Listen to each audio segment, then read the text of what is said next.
नमस्ते दोस्तों। सनातन धर्म की इस पवित्र भूमि पर जब भी एकादशी का दिन आता है, वातावरण स्वयं ही भक्तिमय हो उठता है। मंदिरों में घंटियां बजने लगती हैं, घर घर में भगवान श्री हरि विष्णु का स्मरण होने लगता है और भक्त जन उपवास एवं भक्ति में लीन हो जाते हैं। ऐसा ही अत्यंत पुण्यदायी एकादशी है अमल की एकादशी। शास्त्रों में कहा गया है कि यह एकादशी कथा केवल पापों का नाश नहीं करती, बल्कि भक्त के जीवन में भगवान विष्णु की विशेष कृपा बरसाती है। आज हम सुनेंगे इसकी वह दिव्य कथा जिसका वर्णन प्राचीन पुराणों में मिलता है। बहुत प्राचीन समय की बात है। जम्बू द्वीप में वैदिशा नाम की एक सुंदर और समृद्ध नगरी थी। यह नगरी धर्म, सत्य और भक्ति के लिए प्रसिद्ध थी। उस नगरी में एक प्रतापी और धर्मात्मा राजा राज्य करता था। राजा केवल नाम का शासक नहीं था, बल्कि वह भगवान श्री हरि विष्णु का परम भक्त था। उसका जीवन धर्म पालन, दान, पुण्य और प्रजा की सेवा में बीतता था। राजा की सबसे बड़ी विशेषता यह थी कि वह स्वयं धर्म का पालन करता था और अपनी प्रजा को भी धर्म मार्ग पर चलने के लिए प्रेरित करता था। समय बीतता गया। फागुन मास का शुक्ल पक्ष आया और उसके साथ आई पवित्र आमल की एकादशी। जैसी यह तिथि निकट आई, पूरे राज्य में उत्सव फैल गया। मंदिर की सफाई होने लगी, घर घर में पूजा की तैयारी होने लगी और भक्त जन व्रत का संकल्प लेने लगे। राजा ने भी घोषणा करवाई, इस पावन एकादशी पर पूरा राज्य भगवान विष्णु की भक्ति में लीन रहेगा। सभी लोग व्रत और पूजा करेंगे और रात्रि में भव्य जागरण होगा। पूरा राज्य भक्ति में डूब गया। एकादशी के दिन प्रातःकाल राजा, रानी, पुरोहित और हजारों नगरवासी नगर के बाहर स्थित एक विशाल आंवले के वृक्ष के पास पहुंचे। शास्त्रों के अनुसार इस दिन आंवले के वृक्ष में भगवान विष्णु की दिव्य वास माना जाता है, इसलिए वहां विशेष पूजा की व्यवस्था की गई थी। वह दृश्य अत्यंत मनमोहनी था। कहीं शंख बज रहे थे, कहीं मंत्रों का उच्चारण हो रहा था, कहीं भक्त जन भजन गा रहे थे। राजा ने विधि पूर्वक भगवान विष्णु की पूजा की, आंवले के वृक्ष को जल अर्पित किया और सभी ने मिलकर व्रत का पालन शुरू किया। दिन भर सभी भक्त उपवास में रहे। जैसी ही रात्रि हुई, मंदिर में दीपक जल उठे, भजन कीर्तन शुरू हो गया। पूरा वातावरण हरे कृष्ण हरे गोविंद के नाम से गूंजने लगा। राजा स्वयं भी पूरी रात जागरण में बैठे रहे। लेकिन उसी समय एक ऐसी घटना घटी जिससे इस दिन एकादशी की महिमा को और भी महान बना दिया।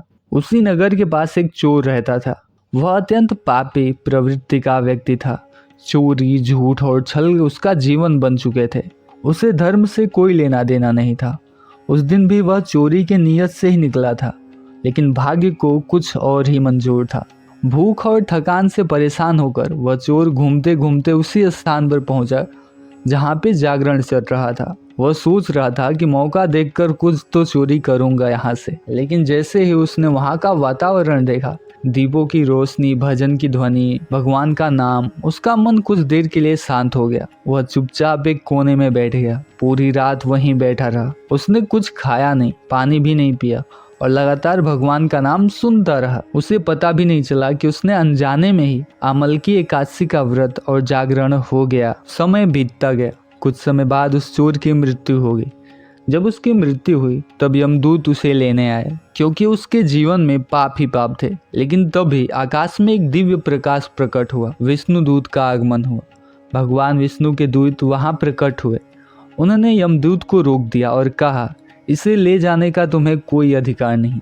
यमदूत आश्चर्य में पड़ गए। उन्होंने कहा, यह व्यक्ति पापी था, चोरी करता था, धर्म से दूर दूर तक इसका कोई नाता नहीं था। तब विष्णु दूतों ने उत्तर दिया, सत्य है, लेकिन इसने अमल की एकादशी के दिन उपवास किया, भगवान का नाम सुना और रात्रि जागरण किया। उस एक पुण्य ने इसके अनेकों पापों को नष्ट कर दिया और उस दिन से इसने आगे भी कोई पाप नहीं किया। और शास्त्रों में वर्णन मिलता है, उस चोर को नरक नहीं ले जाया गया, बल्कि उसे दिव्य लोकों की प्राप्ति हुई और इसके वजह से इसे विष्णु लोक ही ले जाया जाएगा। शास्त्रों में वर्णन मिलता है, उस चोर को नरक नहीं ले जाया गया, बल्कि उसे दिव्य लोकों की प्राप्ति हुई और अगले जन्म में उसे एक तेजस्वी और धर्मात्मा राजा के रूप में जन्म मिला।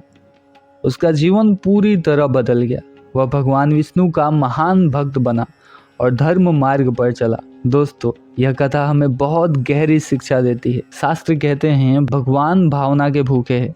एक सच्चा पुण्य अनेकों पापों को छीण कर सकता है और एकादशी का व्रत अत्यंत शक्तिशाली माना गया है। यदि अनजाने में भी किया गया व्रत इतना फल दे सकता है तो सोचिए जो भक्त श्रद्धा, नियम और भक्ति से इस एकादशी का पालन करते हैं उन्हें कितना महान फल प्राप्त होता होगा। लेकिन सबसे ज्यादा सवाल लोग पूछते हैं कि इस एकादशी में आंवले की पूजा क्यों की जाती है। इसका भी एक विशेष महत्व बताया गया है। धार्मिक मान्यता है कि आंवला पवित्रता का प्रतीक है। इसमें भगवान विष्णु का दिव्य तत्व माना गया है और यह स्वास्थ्य के लिए अमृत समान है। इसलिए आंवल की एकादशी पर आंवले के वृक्ष की पूजा, आंवला सेवन और आंवला दान विशेष पुण्यदायी माना गया है। जो भक्त इस पावन एकादशी का व्रत करना चाहते हैं वे श्रद्धा से नियम अपना सकते हैं।